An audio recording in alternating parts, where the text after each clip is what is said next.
If you want to deal with that so-called God, then go serve him yourself. Why are you using us as a shield? What?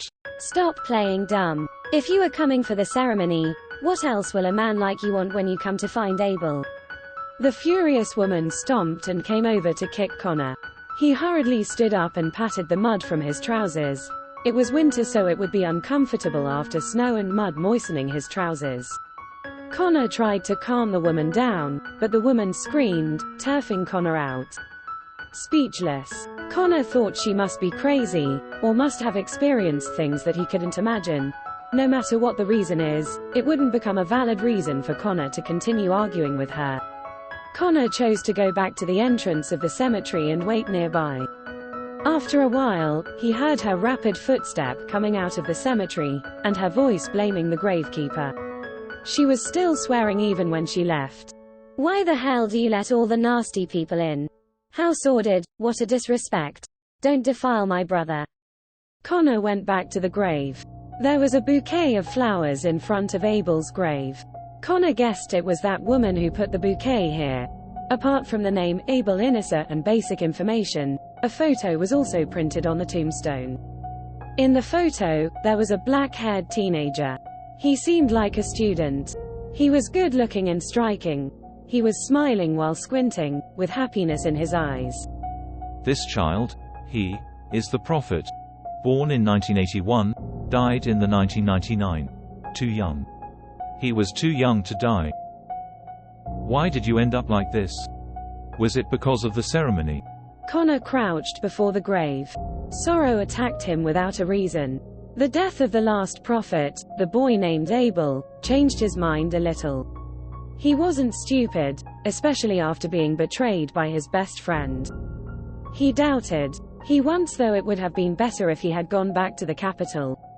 However, as a drowning man, he just can't let go of this straw. He had been worrying that he would miss the chance to change the situation. At that moment, he was worried about everything. Should I really stay here? Will the ceremony tell me what to do? What will happen to me after the ceremony? A sudden death. To me, sudden death is never a reasonable way to die. And the attitudes of those people. It's strange, or am I overthinking only?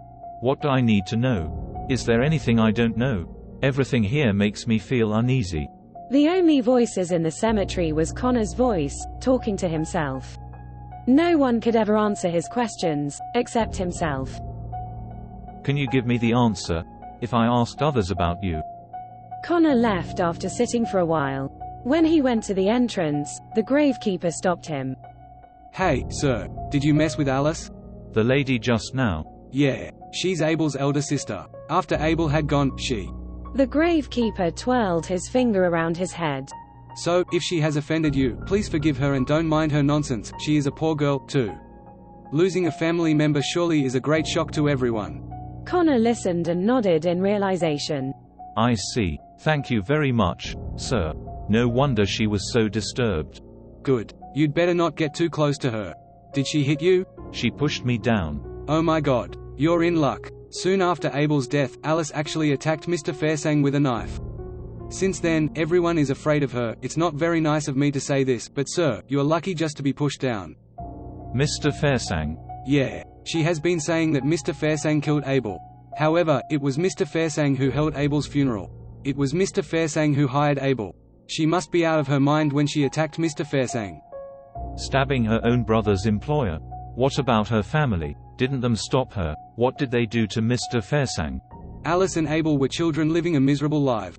Their mother passes away soon after Abel was born. When Abel was about 10 years old, their father died too. Alice worked very hard to raise her brother. No wonder Alice became like that after Abel's death. That's it. Anyone who talks about the siblings will say they are pitiful. You may feel sorry for Alice, but I have to remind you that you shouldn't get too close to her and that just ignore all the nonsense she says. Of course. Thank you for telling me that.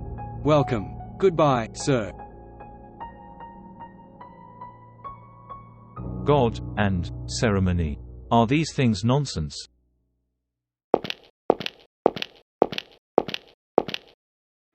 Connor, you don't look very well. Are you tired after walking around the town today? Yes, I guess. Albert, I waked around the small town. Then you have indeed walked a lot. Sit down and eat more. As a host, I must treat my guest well, not to mention the fact that you need to perform the ceremony. You will need more energy for that. Sure. What do you think of this town? It is a beautiful place, isn't it? Yes, I haven't felt peaceful for a long time. But you don't seem peaceful. I can tell from your face. Well, in fact, I went to the cemetery today. Ah, you've met Alice? Whenever she's free, she goes to mourn for Abel. Really? So that means she often goes visit Abel's grave? Yes. Did she say or did anything to you? She was mentally unstable and sometimes aggressive. No, it was just a small argument. She scolded me and left. Please forgive her. She wasn't like this. She became like this after the death of her brother. The gravekeeper told me everything about her when I left the cemetery. I can't blame a poor woman like her. Albert seemed to laugh happier when he heard that. Indeed, the gravekeeper must have told you that she attacked me with a knife. I've known the siblings for a long time. I'm well aware of their difficulties and their situation. I can't blame Alice neither. At that time, her condition was really worrying at the time. I sent my personal doctor to assess her condition, in order to help her. And the result was? Albert sighed. My doctor told me that Alice was showing symptoms of mood disorder due to Abel's death. She was advised to rest at home for 2 weeks. I sent my men to check on her every day. I thought I should wait until her condition became stable and then let time heal her wound. You are a respectable man, sir. No one can ever forgive someone who has hurt them. Does that include you, Connor? Connor gave a bitter smile as he thought about what had happened to him. Yes, I should tell you what happened. I ran a partnership with a friend from university. He told me that he wanted to start a business, but he had no money, so he invited me to be his partner. Thinking he was a poor man, I agreed. 3 years later, it came to my surprise that he wanted to dissolve the company. Dissolving our company wasn't the biggest problem, as I knew that our thoughts didn't match well. Dissolving is way to end that mess. However, when we were calculating how much we should take back using the financial statement, I found the problem. In the early stage, there wasn't clear records of the amount of our investments and expenditures, as most of them were verbally communicated and decided. Therefore, cash flows during that period had no records about who paid that money. As our business developed, we started to record things officially. Then I found that the records were different from what I remembered. After calculating, I could only get about half of the investment I've made. We soon file a court case. The lawsuit has lasted for 10 months. To be honest, I gave all my money to the company, and I had very little personal savings, almost all of which I spent on the lawsuit. My lawyer said there was no chance of winning even if I continued. All my friends around me told me not to insist. But I just can't forgive him who has taken advantage of my trust. I understand your despair, Connor. Believe me, the ceremony can help you. It can show you how to solve your problem, how to get back what is yours. I hope so. You will soon know the result. When it is about time, my servant will bring you to the ceremony room. You will then stay there alone. There will be a camera and a microphone inside, which I will use to guide you through the ceremony. Once you are inside, just follow my instructions. That's all. Do I need to do anything else? Just follow my instructions properly. You don't need to do anything else. Yes. What is it? Do not be afraid of what you hear, what you see or what you feel during the ceremony. Try to touch everything you can touch and remember your experience as much as possible, even if you can't understand it.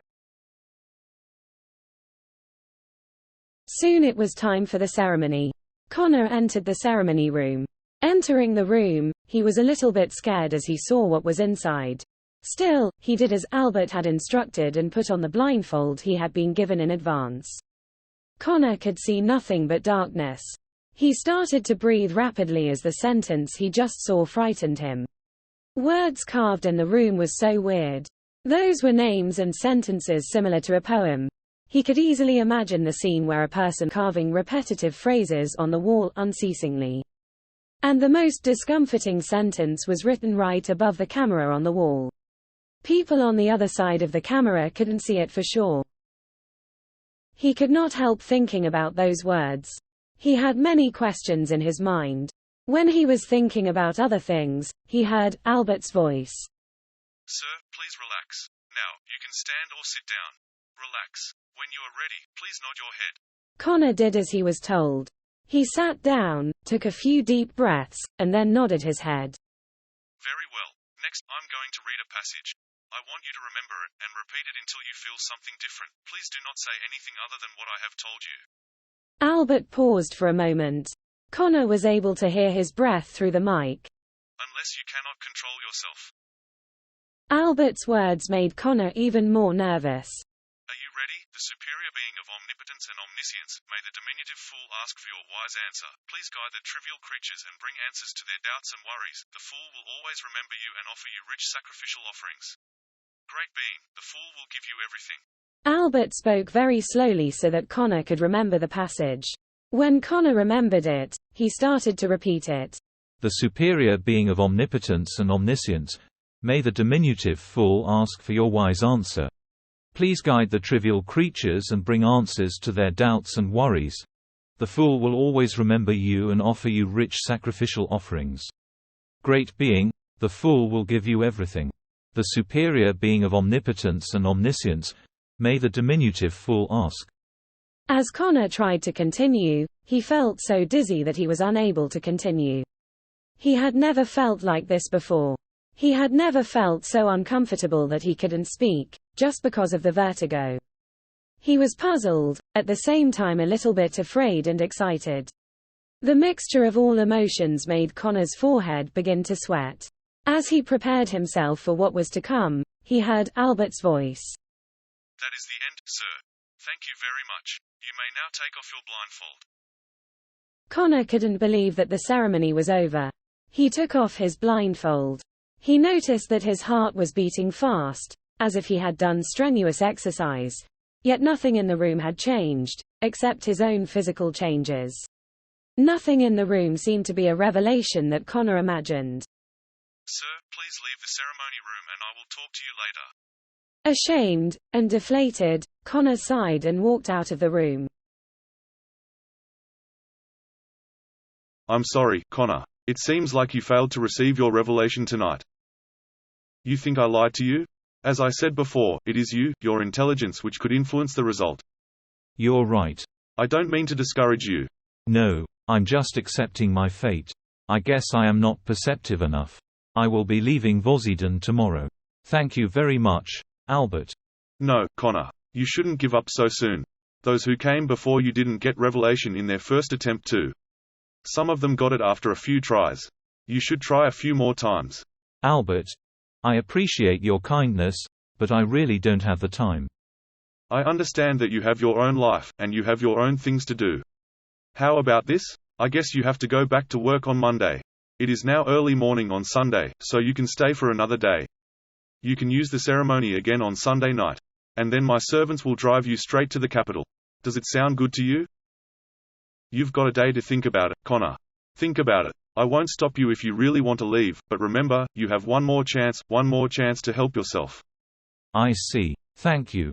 Go and get some rest. You've had a hard day. I recorded the ceremony tonight. If you need it, you can come to me tomorrow. I will, thank you. Good night. Good night. Another chance. Does that chance really exist? Connor again recalled the words in the ceremony room. He didn't look very carefully, but he remembered two names were written all over the walls. Alice and Ferone. Alice is Abel's sister. Then what about Ferone? Did Abel carve all that? Why did he carve them like that? Connor found a piece of paper and a pen in his room and drew tree diagram on the paper, with a question written at the root. Is the ceremony real? First of all, if it's fake, then the scratches in the room are fake, the rumors are fake, it's all a trick. Then, someone prepared this trap for me? If yes, then Jack and the people here conspired to lie to me. No, that's too much. If they want to deceive me, they don't need me here. The same thing can be done in the capital. Also, I don't have anything to be taken away. If this scam has been existing for a long time, there must be people like me who were introduced to this place before. Did all these people buy into the scam? How did Albert do that? Why there is nearly no news or rumors about this out there? Connor chewed his pen while thinking, then put it down in frustration. He was passive at the moment, knowing about nothing. He absolutely had not enough information to determine whether what he was facing was true or not. All he knew at the moment was things told by Albert. Damn. The situation was exactly the same as when he was running his partnership with his friend. Just when he thought he had learned to stay away from lies and scams, he fell into another one.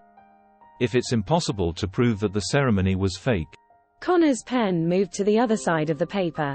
what if the ceremony is true? If that's true, then why there are scratches in the room? Did Abel do it? Why? Who is Ferone? Second, is Albert telling the truth? Did anyone get a revelation here before? Then why didn't I? Third, did Abel's death have anything to do with the ceremony? Connor stared at the third question, the one he worried the most. If these are all true, will I end up like you?